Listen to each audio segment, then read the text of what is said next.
The New York Times, a former newspaper, is reporting that a feud has broken out between President Donald Trump and Senate Majority Leader Mitch McConnell. The story broke after anonymous sources within the Times told reporters within the Times that editors within the Times would like stories about the Trump-McConnell feud from anonymous sources within the Times. According to these sources, the feud began shortly after McConnell failed to secure a majority Republican vote for repealing Obamacare. A furious President Trump responded by calling McConnell a turtle-faced noo-noo-head, whereupon the disgruntled Senate Majority Leader struck back by writing Melania Trump's phone number on the wall of the Senate men's room. Incensed by the insult, the President of the United States snuck up behind McConnell in the Capitol Rotunda and harshly pulled the Kentucky Democrat's underpants up into his butt crack, then quickly ran away while all the other senators laughed, including the pretty girl senator whom McConnell had been hoping to ask to the prom.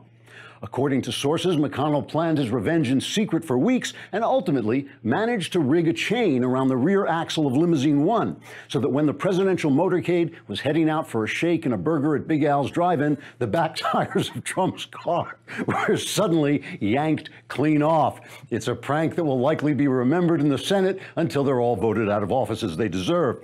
A furious president responded by storming into the Senate and challenging McConnell to either meet him face-to-face in the Rose Garden or admit he's a yellow coward. Whereupon, according to several witnesses, McConnell's lower lip trembled and he had to turn away to keep the other guys from seeing that his eyes had filled up with tears.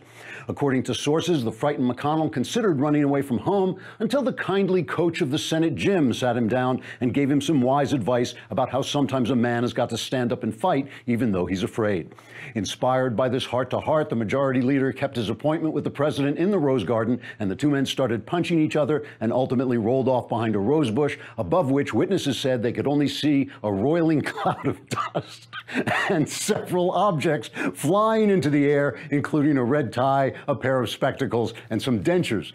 CNN blamed the president for the feud and said he was exhibiting childish behavior that ignored the good of the country. At the president's next press conference, CNN's Jim Acosta raised his hand and said, quote, "Look at me, I'm Jim Acosta. I can wiggle my ears and make rude noises with my armpits. Look at me right now," unquote.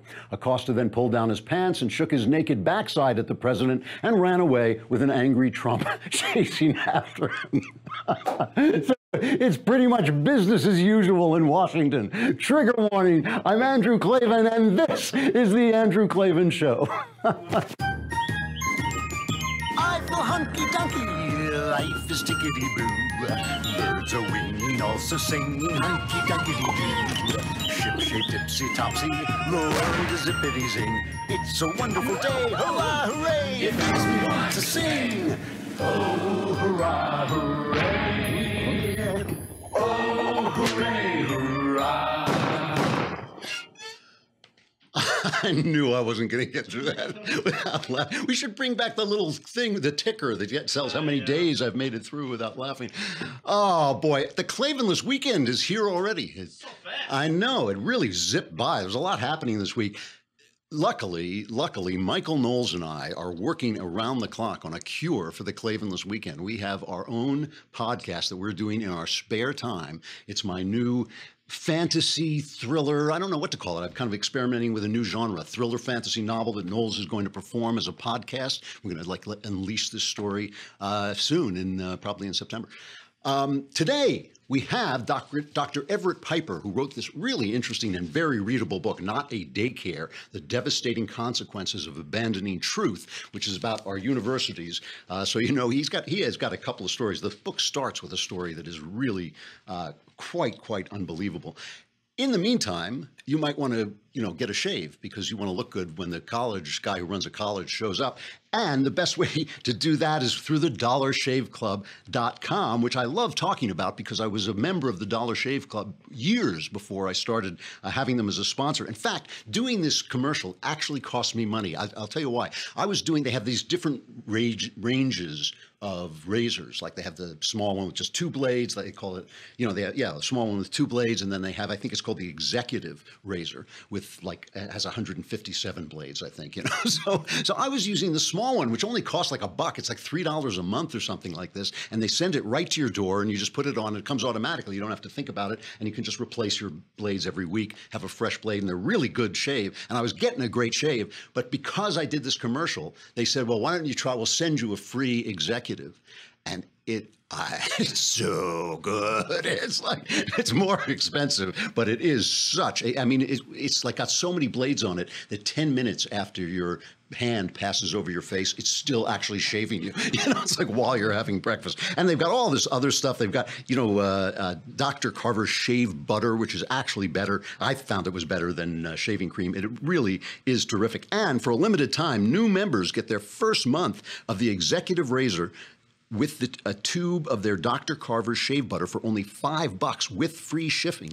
After that, razors are just a few bucks a month. It's a $15 value for only $5. They'll send you a box with all their good stuff in it. First month, you get an awesome weighty handle, a full cassette of 4 cartridges, and a tube of the shave butter, which I also recommend. After your first month, replacement cartridges ship automatically at their regular price. And if you get a little bit ahead and you don't need one, you can just press a button. It's really easy to do. No hidden fees, no commitments. Cancel anytime you like. And you can only get this offer exclusively at dollarshaveclub.com/Klavan.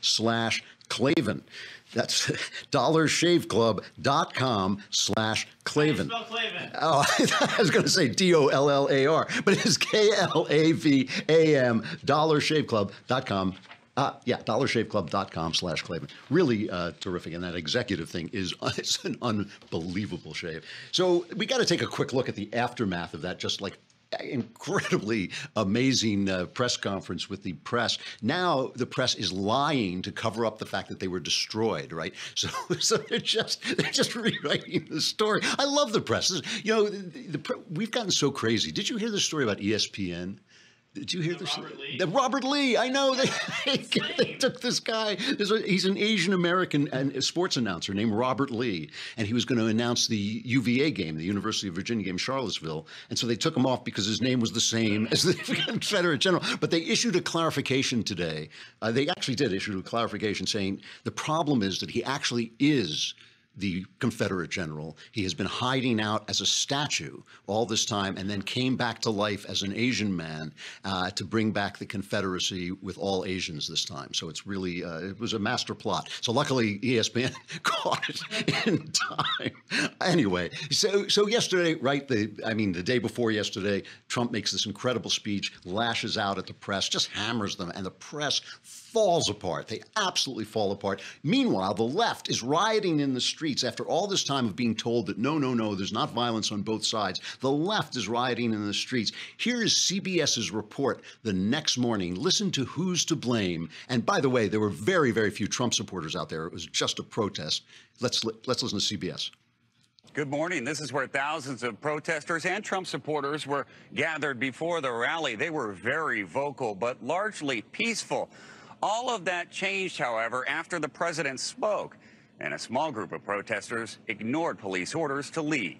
A small group after he spoke. It was only after he spoke. It was like those words, those evil words. He went out there, the words were throwing things at the police. It was terrible. It was a terrible scene. Don Lemon, who just made a complete ass of himself. I mean, if he needed to do that, he just went out and lied about what he said. He was all day long, the next day, yesterday, all day long, he's saying like, we didn't say Trump was crazy. We didn't attack his mental. Listen to him. Listen to this. He blows it off.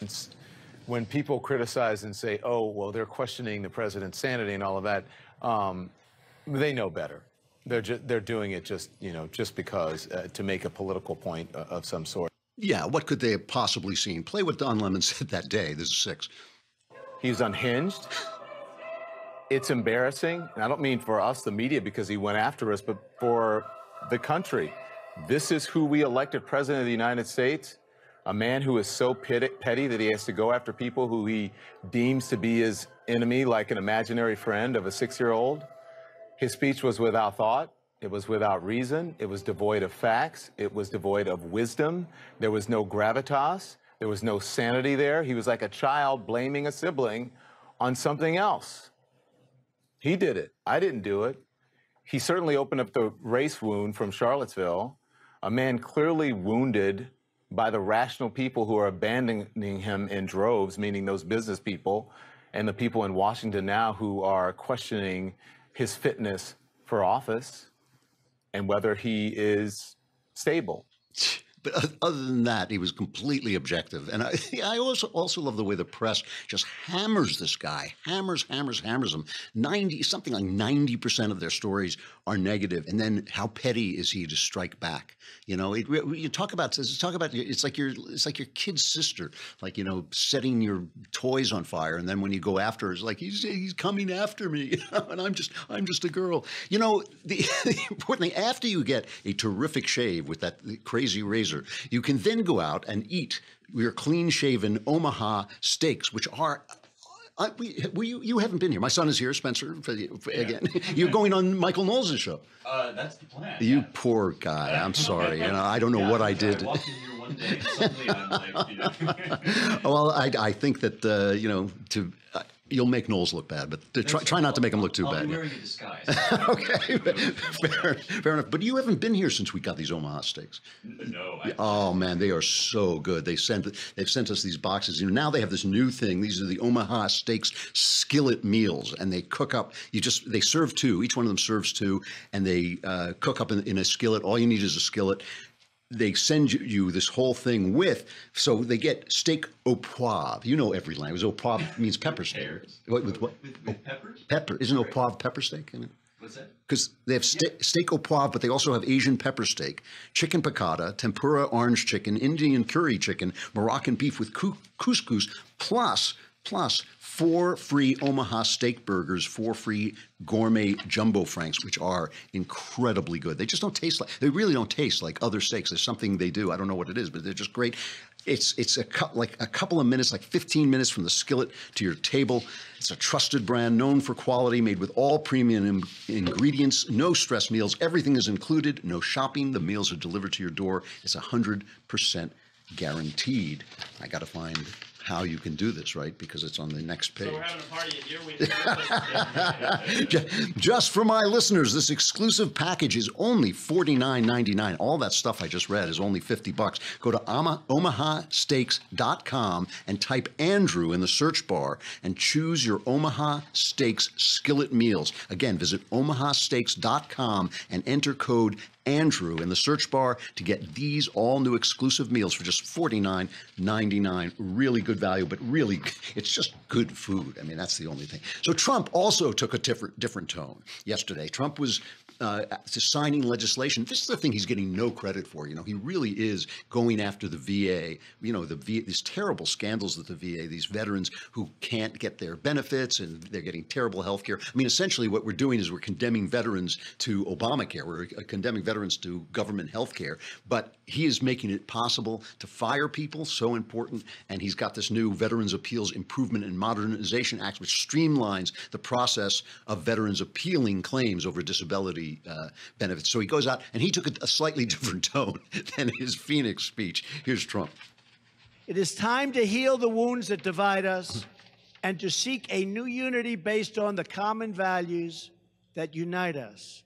We are one people with one home and one great flag.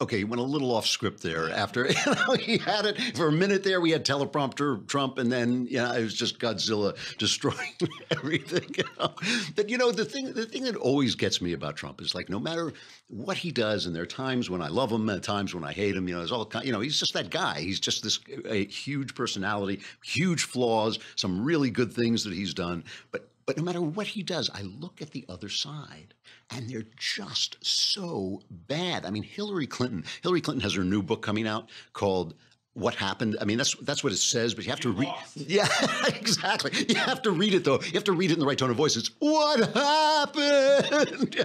Like, why did I lose? What happened? And she's reading this thing about Trump standing in back of her, which, I was looking at different videos. This I assume this really happened because Hillary wouldn't lie, would she? I mean, come on. You know, I mean, but every time I see him, it's her standing in front of him, but he's behind his lectern. He's exactly where he's supposed to be. But this is her recounting how he stood in back of her during one of the debates. This is not okay, I thought. It was the second presidential debate, and Donald Trump was looming behind me. 2 days before, the world heard him brag about groping women. Now we were on a small stage, and no matter where I walked, he followed me closely, staring at me, making faces. It was incredibly uncomfortable. He was literally breathing down my neck. My skin crawled. It was one of those moments where you wish you could hit pause and ask everyone watching, well, what would you do? Do you stay calm, keep smiling, and carry on as if he weren't repeatedly invading your space? Or do you turn, look him in the eye, and say loudly and clearly, back up, you creep, get away from me. I know you love to intimidate women, but you can't intimidate me, so back up. I did not have sexual relations with that woman, Miss Lewinsky. I never told anybody to lie. Not a single time. Never. Well, she's right. He is creepy. Yeah. Oh, wait, that's not the same guy, though. Back up, you creep. I mean, this is the thing that really gets me. You know, President Obama remained personally popular throughout his 8 years. He remained a personally popular president. But everybody who supported him was voted out of office because he was a bad president. He was bad at being president, but he came across as a nice guy. And I think he did terrible things, but he was a nice guy. But now they're acting like, whereas Trump, who is not a nice guy, doesn't come across, comes across as a loose cannon. He's actually done some really good things so far already, and hopefully will do more when the Senate and Congress comes back to, is sitting again. But their idolatry. Do we have the Knucklehead Row song? We have to take a trip to Knucklehead Row at the New York Times. Oh, hey, hey, oh, hey, ho. Let's go waltzing down to Knucklehead Row. Knucklehead Row, the op-ed page of the New York Times. It's like they have a piece today, unbelievable. It's by a woman named Carolyn Randall Williams, who I think was a cookbook author. She's this young lady, and she writes this thing, come back, Obama, and explain to us what's going on. She says, President Obama, now is the time to start talking. I appreciate your instinct to hold back, to follow the keep quiet about the new guy tradition of former presidents, but these are not traditional times. They're unprecedented and frankly unpresidential. You deserve a break, but we're out here in this handbasket. Mr. Obama, listen to this. Mr. Obama, you are the president who got up and sang Amazing Grace after the Charleston, South Carolina killings. You are the president who shed tears in public after Sandy Hook. Now we are a country troubled by the looming possibility of a constitutional crisis, and hate groups are claiming the president as theirs. We need your voice. Where are you, Obama? There is not a saner, more trustworthy opinion that many of us would rather hear. I'm not sure that's grammatical, but anyway, that's like, it's like that is the left all over. He sang Amazing Grace after the Charleston killings, and he shed tears. So he must have been a good president. And this guy is such a blustering, bumbling guy. But, it's not like, Mr. Obama, you corrupted the IRS. You set the Middle East on fire. You withdrew from Iraq too soon. You gave Iran a nuclear weapon. Come back and tell us. And she ends it. She says, my generation graduated from college and got our first job and became adults all while you were president. We learned to experience politics through the lens of your eloquent presence in the White House. In this respect, you raised us. So we are unaccustomed to all of this wildness. Just because we're grown up doesn't mean we don't need to hear from the man who brought us up. I mean, this is the world we're living in. Like an Asian American broadcaster named Robert Lee is a resurrected Confederate general, and Obama was a good president because he knew how to cry on camera, and he did know how to cry on cue. I have to give him credit where credit is due. He could, it's all about like illusion for them. It is all because they live in the world of the media. The media creates their world, and we, because we're on the other side of the media, always have to question what the media is saying, and it brings you closer to reality. Speaking of which, reality for me is a constant search for everything I own. It's a constant search for things I lost. Now, for some of you, if you guys are like me, you might want to get TrackR. It's just the word track and R, which they have a new one. They invented this. They really did it about 8 years ago. They had the first private tracking device, but now they have the TrackR Pixel. Now, I have a wife, so I don't have to do that. I just keep saying, where did I leave my keys? Where did I leave my phone? Where did I leave my... And then when I regain consciousness, then I go to my TrackR. I actually do have it. It's on my keys. But the thing is, I lose my keys sometimes, but what I really lose is my phone. We're going to try this on the... This is daring. If it doesn't work, it's because I'm an incompetent. Don't blame it. But the thing that's so cool about this is if you lose your keys, you can find them with your phone. But what happens if you lose your phone? Because that's what I do all the time. And the thing is, you press this, and I told you to shut that. that's the thing. It is shut off. I shut it off before the show so it won't ring. But even if it's shut off, this tracker helps you find it. It is so cool. It's the lightest Bluetooth tracking device on the market. You can put it on whatever you tend to lose: keys, wallets, even your cat. It's small enough to fit anywhere.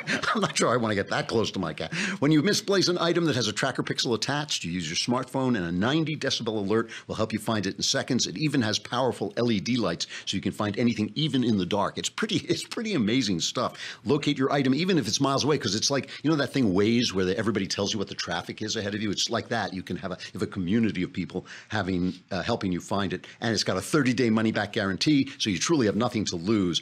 You want to go to thetrackr.com. Now, I made a mistake last time. I left out the because they don't run it together. So it's TrackR, TrackR.com, and then enter promo code Klavan. Wait, how do you spell it?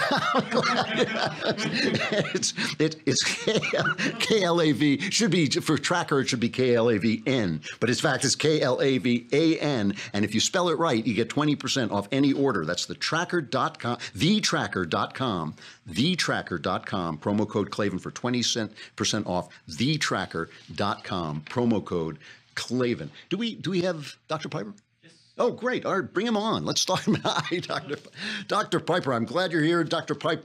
Everett Piper is the president of Oklahoma Wesleyan University and the author of Why I Am a Liberal and Other Conservative Ideas. His new book, which I was reading over the last couple of days, is Not a Daycare: The Devastating Consequences of Abandoning Truth. Dr. Piper, it's good of you to come on. I appreciate it. This is a fascinating book, and I think the best way to introduce people to this book is for you to tell the story of how you read it, because I read that story with my mouth hanging open about Corinthians. It's an amazing tale. Well, first of all, thank you for having me on, Klavan. I'm honored. It's a pleasure. And briefly, it was about 2 years ago at Oklahoma Wesleyan University, where I serve as president, that we have required chapel on Wednesday and Friday. It was just before Thanksgiving, and the sermon for that particular day was on 1 Corinthians 13. For those who don't remember, it's the quintessential love chapter of the Bible. You've heard it read at 1,000 weddings. Love is patient, love is kind. Well, we actually had a student at my conservative Christian liberal arts institution that came forward and confronted the speaker after this particular homily. And he said, "You offended me. You singled me out. You made me feel uncomfortable. You victimized me." I'm serious. From the love is kind. What was his problem? What was his problem? What was his problem with? Well, apparently he felt guilty. He felt that we were wrong for making him feel guilty for not being loving enough. So I had a response. I challenged the young man, and I said, "You know that feeling you had of discomfort during that sermon on love? It's called your conscience. You might want to attend to it."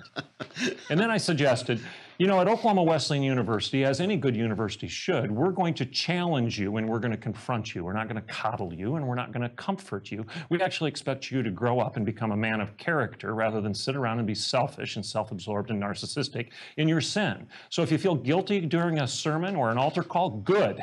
Confess what's wrong with you rather than blaming everybody else about what's wrong with them. And I concluded by saying, my land, this is a university, it's not a daycare. And that led to this book and this interview. Yeah, because the thing went viral. I mean, everybody was passing it around because it was, you know, because everybody's so tired of these, they call them snowflakes, but there's one, you know, you tell so many stories about them, but we've all heard the stories. Now, so what is this coming from? I mean, this was starting when I was in school, which is a long time ago, but it's gotten to be, you know, it's gotten to be like a plague. What is causing this? I would argue it's my industry, it's education. We've created this monster and it's turning around to bite us. For decades, we've been teaching lousy ideas. We've been teaching self-absorption and self-actualization and narcissism. We've been teaching kids that it doesn't matter what you believe as long as it works for you. You know, Richard Weaver wrote a seminal work in 1948 and he titled it, Ideas Have Consequences. And what was his point? Ideas have consequences. Ideas matter. They always lead somewhere. And if you teach bad ideas, you get bad culture, bad kids, bad government, bad corporations, and bad community. If you teach good ideas, the big ideas, the first things, you get good culture, good kids, and good community. Like your grandmother said, garbage in and garbage out. The chickens are coming home to roost. We've been teaching terrible ideas for decades, and now we're seeing terrible behavior in our campuses and in our campus green. There's no getting away from the fact that when you talk about these bad ideas, these are leftist ideas. I mean, these are not the ideas that I hear in campuses. None of them, is from the right. It's all from the left, and it's kind of a narrative on the right that the left made this march through our institutions, that they very purposely took over the academy, took over Hollywood, took over the news business. Do you feel that this was an intentional assault on the academy? Do you feel the left as a movement did this on purpose? M. Scott Peck called it the diabolical human mind. I have a friend, Dr. Graham Walker, calls it the pathology of the intellect. In the epistle to the Romans, the Apostle Paul calls it the reprobate mind. These are all references basically to this. The smarter you are, the more arrogant you become, and you drink your own Kool-Aid and you believe your own lies. So yes, the academy is at fault. Was it intentional? You could argue whether it is or it isn't, but the fact of the matter is, we've been teaching these ideas, these terrible ideas for decades, and now we're suffering the consequences for it. And what you see today is ideological fascism rather than intellectual freedom. A fascist was a Roman bundle of sticks bound together so tightly that it couldn't be broken. It's out of that we get the word fascism. And today, if you don't comply, if you don't submit, if you're not one of us, if you don't think like we think and believe like we believe, we're going to crush you, we're going to suppress you, we're going to sequester you, we're going to expel you. You're verboten and you're unwelcome. It's the opposite of intellectual liberty, classical liberalism. It's ideological fascism.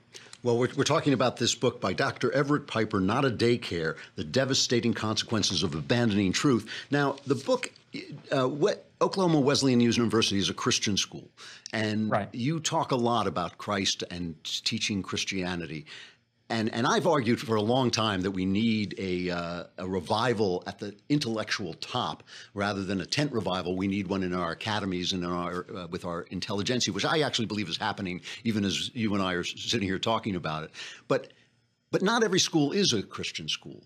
And, you know, there are schools that are great schools, Harvard, Yale, Princeton. These are terrific schools, or they used to be, that would, in some sense, wouldn't they be betraying their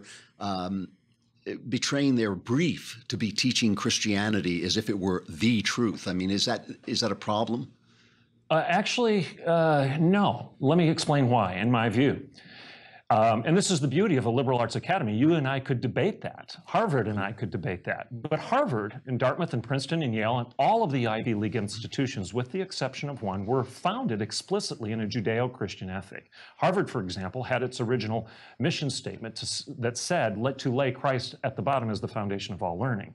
So I'll use your word, revival. Revival implies that you can revive, return, reform, go back. Go back to what? To a true north, to veritas, Latin for truth, which is still on Oxford's shield some 1,000 years after it was founded. So my question would be this. Do you believe what G.K. Chesterton said when he said, you have no freedom without fences? Freedom does not suppose or presuppose a free-for-all. Freedom cannot be had without boundaries. You can't play soccer if you don't understand the rules, if there isn't a referee to blow the whistle. If it all digresses to power and privilege, you can't play the game. So what would you rather have, the French Revolution and the guillotine, or the American Revolution and self-evident truths that are endowed to us by our Creator? I think the proof's in the pudding as to which model and paradigm gives you more intellectual and personal freedom. Well, I certainly agree with that, the last part of what you just said, and the proof is in the pudding. But the thinkers that led up to the French Revolution, the Enlightenment thinkers, some of the thinkers who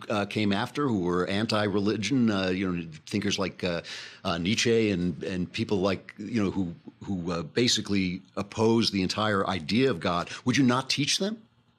Oh, no, I would teach them robustly. I want my students to understand Nietzsche better than anybody else. I want my students to understand the debate, to engage in it, to have a robust argument, to exchange ideas. It's the beauty of conservative education is we conserve the time-tested truths that are endowed to us by our Creator. It's the beauty of classical liberal education because you believe in liberty and liberation and freedom and justice. And the truth, like Christ said, the truth shall set you free. Not your power or my privilege, not your person, not your pulpit, not your podium, not your priest, not your pastor, not the pedagogue, not the politician. Truth will judge the debate, and it's only within the context of those fences, to go back to Chesterton, that we can truly engage in what the Academy was established to do, and that's pursue liberty and liberation that's grounded in a standard bigger and better than you and me. Let me challenge this, put forward a challenge. It may not be what I would say personally, but I know it is what people would argue on the other side. We believe, both you and I believe, that certain parts of the truth are just revealed to us. They're not, they're axioms. They're things that, as you say, are self-evident, and as Jefferson said, are self-evident. But there are many people who simply do not accept the Bible as the truth. Are these people going to be excluded? Is the other side of too much tolerance intolerance? Are the people who will not, don't want to live a biblical life, don't want to live according to what they see as basically the fiat of religion, are those people to be excluded from education? Absolutely not. In fact, I would argue that somebody that disagrees with everything I've said on your program today would have more freedom on my campus than they would at Berkeley, for example.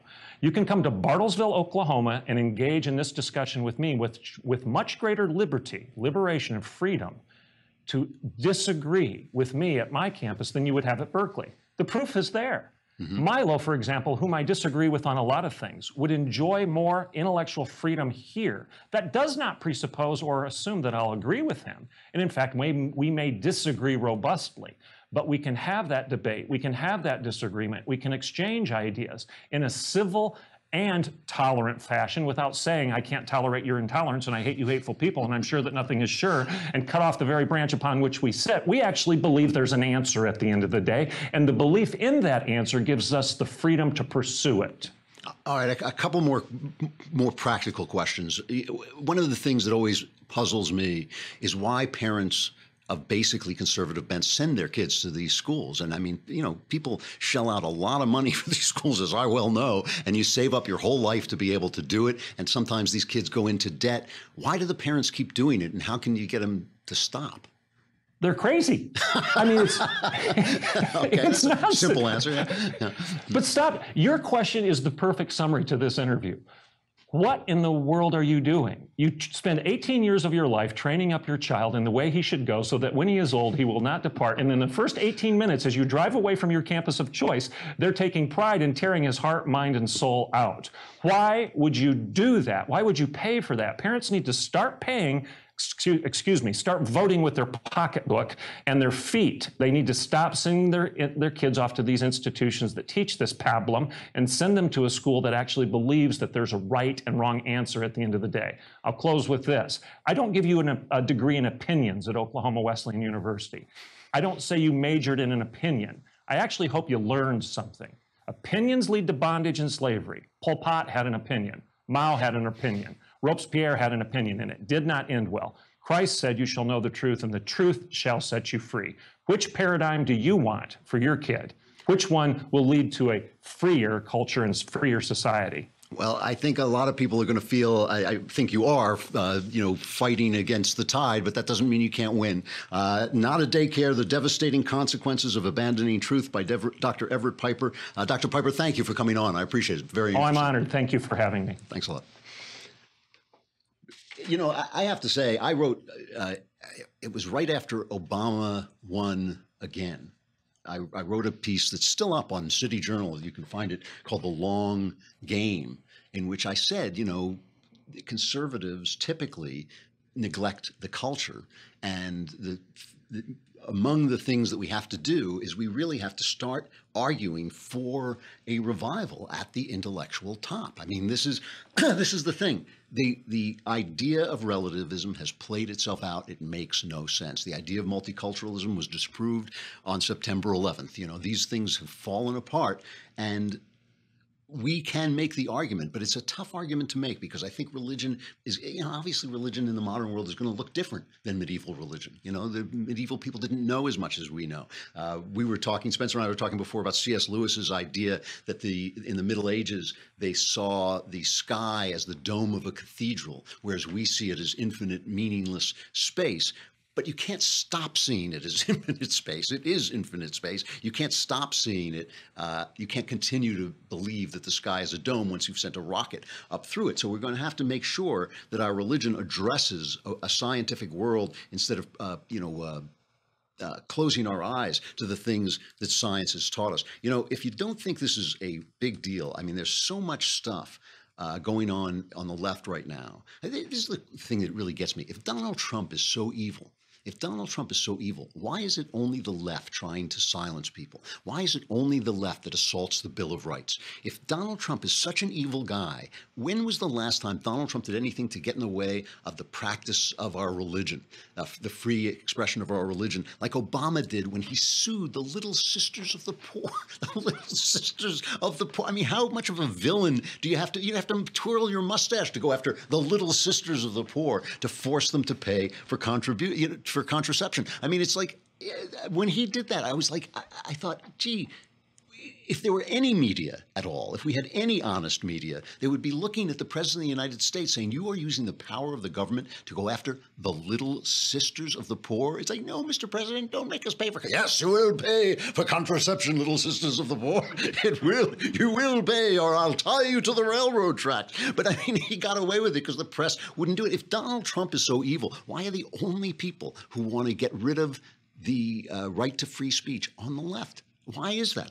I do not understand it. There's a review of a book, interestingly enough, there's a review of a book in the Wall Street Journal today called iGen, Why Today's Super-Connected Kids Are Growing Up Less Rebellious, More Tolerant, Less Happy, and Completely Unprepared for Adulthood. And the interesting thing about it is it's by this woman, Jean Twenge. And I read that and I thought, gee, didn't we just talk about her on the show? And in fact, she had written an op-ed, and this happens a lot because you want to promote your book, you write an op-ed to sort of go along with it. But she was writing about the fact that suicide is now the second cause of death among young adults, which is a stunning observation, a stunning fact, a stunning stat. And she writes this book where she says, tolerance is their religion. This is the review of the book. Church-going and faith are in free fall among iGeners. So iGeners are like the next generation up. Their views on LGBTQ matters are more liberal than those of any previous generation, so too their views of sex. They're having less sex themselves, but are less judgmental about the sexual habits of others, which is really interesting because it's a failure to preach what you practice. It means that you know that you should have a little self-control. You know that promiscuity is bad, but you don't want to tell anybody. You don't want to tell anybody. Keep it to yourself and let them get syphilis. To support, they don't want to. But there's something that they are not tolerant about, and that was what Dr. Piper was saying. It's deemed, if it's an offense against tolerance itself, because tolerance is their religion. So members of iGen, Ms. Twenge say, are more likely than their predecessors to support restricting speech. She found that more than 1 out of 4 students, 28%, agreed that a faculty member who on a single occasion says something racially insensitive in class should be fired, while 16% believe a student who did the same thing once should be expelled. In a rare moment of judgmentalism, Miss Twenge adds, this is the dark side of tolerance. It begins with the good intentions of including everyone and not offending anyone, but ends at best with a reluctance to explore deep issues, and at worst with careers destroyed by a comment someone found offensive and the silencing of all alternative viewpoints. I mean, this is the problem. This is the problem. You can talk about Donald Trump's manners, which are terrible. You can talk about his bullying, which is the thing I find most offensive about him. You can talk about his personality being unbridled and, uncontrolled and all this stuff. But why is it, if he is so evil, why is it that the dear Father Obama, who we miss so much because he cried that his side are the only people violating, openly trying to destroy the Bill of Rights? I don't understand it. I do not understand why good manners trumps actual destruction of our values and of the laws that have protected us for so long. All right, stuff I like. And then we will leave you to the Klavanless weekend, I'm afraid. You know what we haven't talked about yet, though? I didn't say goodbye to Facebook and YouTube. Were they with us the whole time? Great, good for you. But you know what?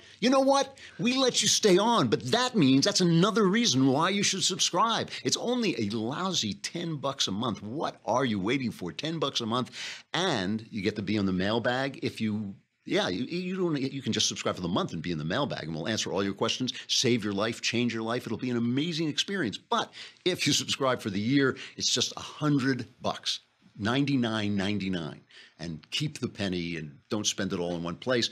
Plus, the Liberal Tears mug, it's Liberal Tears tumbler. The Liberal Tears tumbler is made of Valerian steel. It cures baldness in some. It's like it keeps your Liberal Tears warm or cold, however you prefer them, and it automatically refills every time Donald Trump makes a speech. So it's an amazing thing. And it doesn't have Steven Crowder's name on it. I think Crowder's coming on next week. Yeah. All right. I love Steve.